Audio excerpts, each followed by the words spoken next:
As Henry Clay was debating a comprehensive program of federal subsidies for internal improvements, another plank of the American system was thrust to the forefront. It was the formation of a national bank. A national bank was a key part of the system because it would facilitate the issuing of government debt. In other words, it would help the government borrow money. This money could then be used to finance internal improvement projects. Alexander Hamilton originally proposed the concept of a national bank in 1790. However, in response to Hamilton's proposed bank, Thomas Jefferson and James Madison raised strong objections as to its constitutionality. In their opinion, the Constitution did not allow the federal government the power to grant incorporation to a private bank. In spite of their criticisms, the bank bill passed both houses of Congress. President Washington signed the bill, and thus on February 25, 1791, the first Bank of the United States was established with a 20-year charter.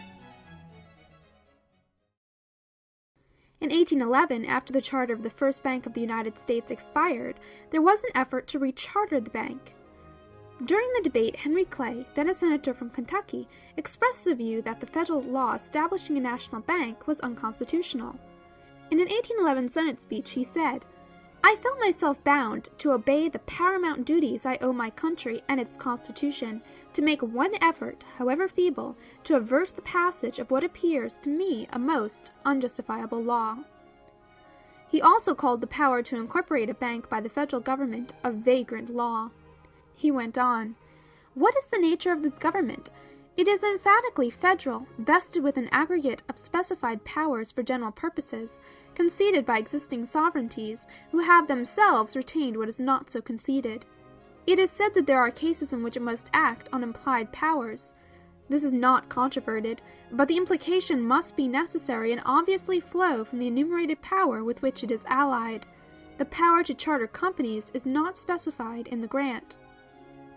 Surprisingly, Clay begins by sounding very much like a strict constructionist of the Constitution and a states' rights advocate. He then makes it clear that he is in agreement with Jefferson and Madison concerning a national bank.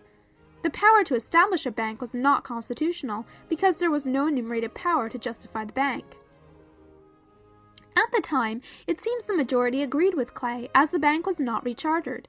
Following the War of 1812, the nation's fiscal circumstances changed, as would Henry Clay's view of a national bank. The nation found its monetary system to be in a particularly precarious position. Private banks were allowed to print their own notes, which were not necessarily redeemable in specie. Since these notes did not have to be redeemed in silver or gold, there was little restraint on the number of notes printed, and thus the money supply expanded wildly. Sound banks, usually those whose notes were redeemable in specie, began refusing to accept notes issued by unsound banks. This caused enormous uncertainty in trade and business. Two ways of dealing with this problem were considered. The old Republican anti-federalist path was to have the federal and state governments force inflationary reckless banks to redeem their notes in specie. When these banks failed to do so, they would be liquidated and their notes forced out of circulation. This would return the economy to a sound money footing. The old Federalists, however, advocated a different path. They argued for a central bank modeled closely after the First Bank of the United States. A majority in Congress agreed with the second plan, and the Second Bank of the United States was created in 1816. Henry Clay, at the time Speaker of the House of Representatives, now believed the bank to be constitutional and voted for it.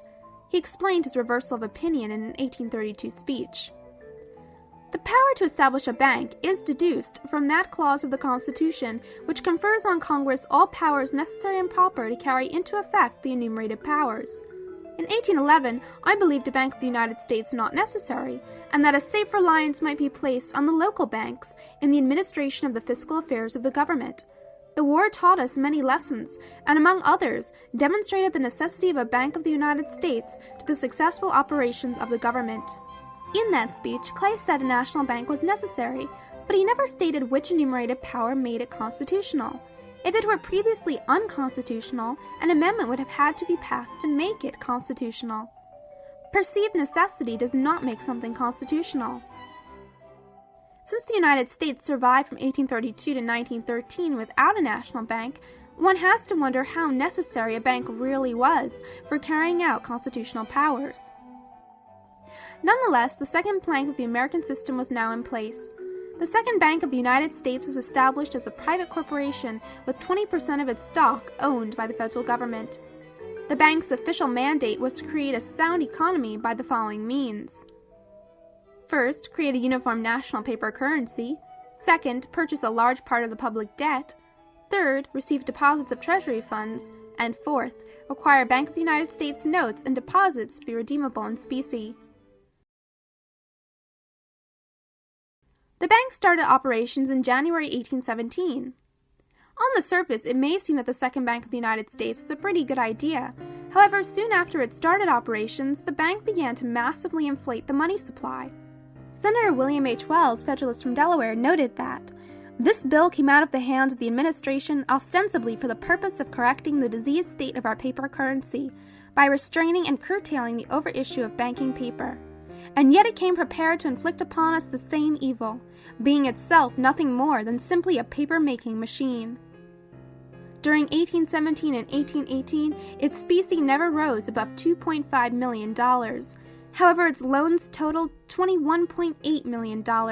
Thus, in a mere year and a half of operation, the Bank of the United States added a net of $19.3 million to the money supply. The abundance of cheap credit fostered an economic boom and created a real estate bubble that sharply raised property values around the country. However, beginning in the summer of 1818, the Bank of the United States became aware of the dangerous inflationary climate that was emerging. In response, it proceeded to engage in a series of deflationary moves. This led to a wave of bankruptcies throughout the country, a collapse of real estate prices, and subsequently the Panic of 1819. An economic depression ensued that lasted until 1821. William M. Gouge, Jacksonian hard money economist and historian, stated, "By its precipitate and dramatic contraction, the bank was saved and the people were ruined."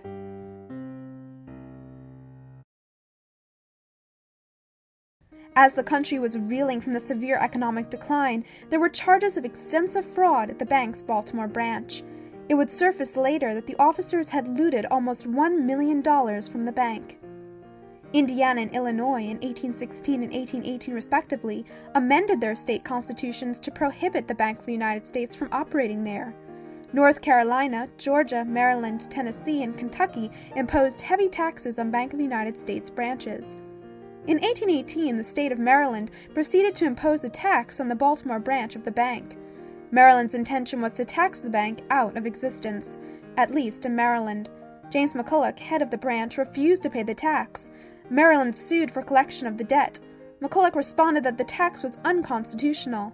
Eventually, the Maryland Court of Appeals sided with Maryland. McCulloch then appealed to the U.S. Supreme Court, which reviewed the case in 1819.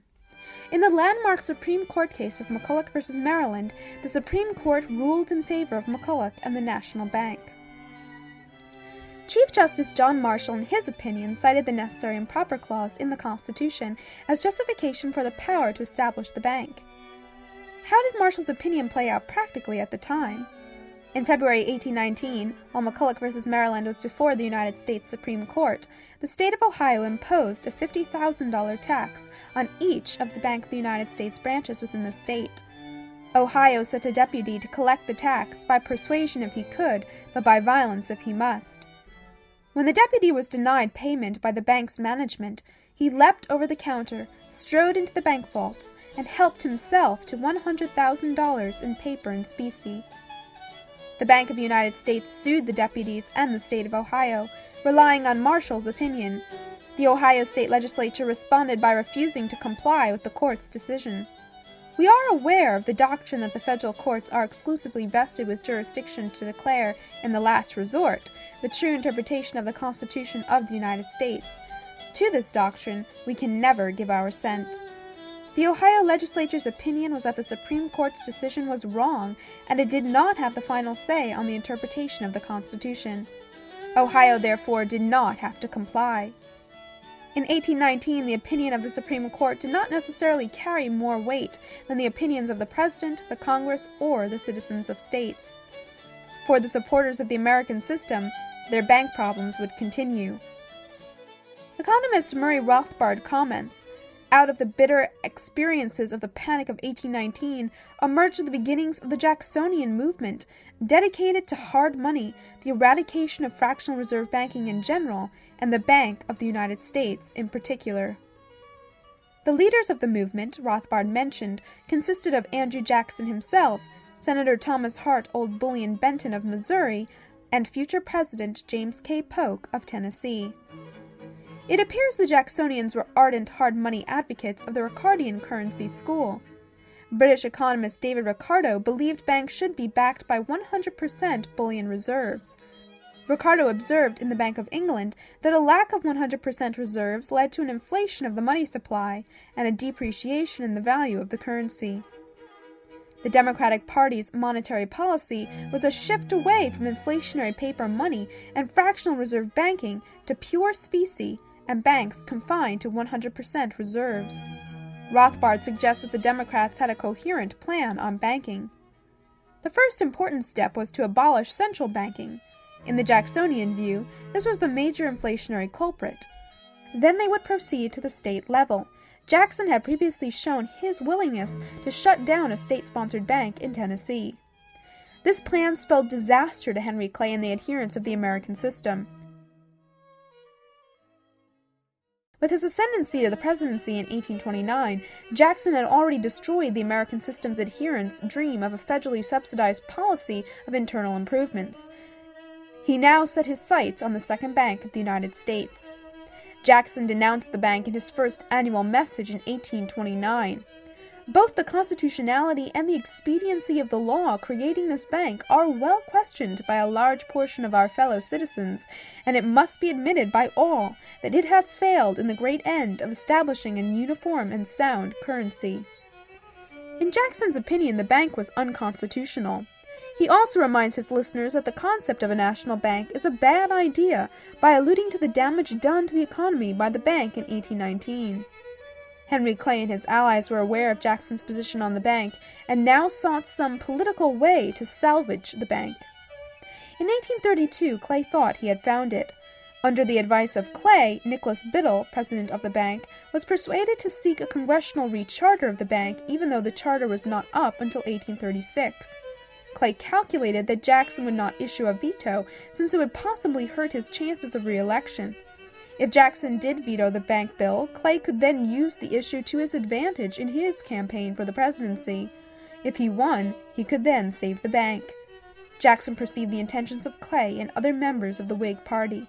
He told his vice president, "The bank, Mr. Van Buren, is trying to kill me, but I will kill it." The recharter bill passed Congress, and on July 10th, Jackson subsequently vetoed it. He wrote, "It is maintained by the advocates of the bank that its constitutionality in all its features ought to be considered as settled by precedent and by the decision of the Supreme Court. To this conclusion I cannot assent.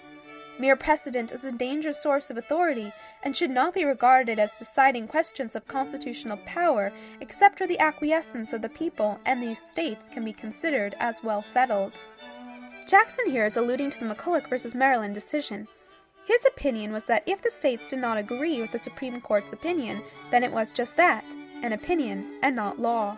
He continued, "The opinion of the judges has no more authority over Congress than the opinion of Congress has over the judges, and on that point the President is independent of both. The authority of the Supreme Court must not, therefore, be permitted to control the Congress or the Executive when acting in their legislative capacities, but to have only such influence as the force of their reasoning may deserve." Jackson believed that because of the separation of powers, the Supreme Court had no authority to force Congress or the President to do anything. Jackson's veto was not overturned. In 1832, Jackson was re-elected on the bank issue. He polled more than 54% of the popular vote and almost 5 times as many electoral votes as Clay. Clay's gambit backfired. With this mandate, Jackson lost no time in disestablishing the Bank of the United States as a central bank.